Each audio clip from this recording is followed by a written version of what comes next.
দীর্ঘদিন নিয়ে একটা গুঞ্জন আছে, আসলে কি রাষ্ট্রপতি পদত্যাগ করছেন কিনা, আইনি প্রক্রিয়া কি, পরবর্তী রাষ্ট্রপতি কে হচ্ছেন, সবকিছু নিয়ে কাইন্ডলি একটু জানান। আপনি নিজেই বললেন যে এটা একটা গুঞ্জন শোনা যাচ্ছে, তো গুঞ্জন তো গুঞ্জনই, আর এটা যদি ঘটনা হয় সেটা তো আমরাও দেখব। সরকারের মহলে কি তথ্য আছে?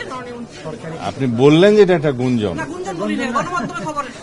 গণমাধ্যমে আসছে, হতে পারে, আপনারা রাষ্ট্রপতিকে জিজ্ঞেস করতে পারেন। প্রক্রিয়াটা না, এটা রাষ্ট্রপতি সাংবিধানিকভাবে ইনি পদত্যাগ করতে চাইলে অথবা স্বাস্থ্যগত কারণে যে কোনো কারণে চাইলে তার সেটা অপশন আছে, কিন্তু আমরা তো জানি না। সরকারের কোনো পদক্ষেপ নাই এখানে, সেটা তো সরকারের পক্ষ থেকে তো আর কিছু বলা হচ্ছে না। আবার আপনারা পত্রিকায় দেখছেন যে গুঞ্জন শোনা যাচ্ছে ইত্যাদি, আমিও শুনছি, সেটা ওনাকে জিজ্ঞেস করতে হবে।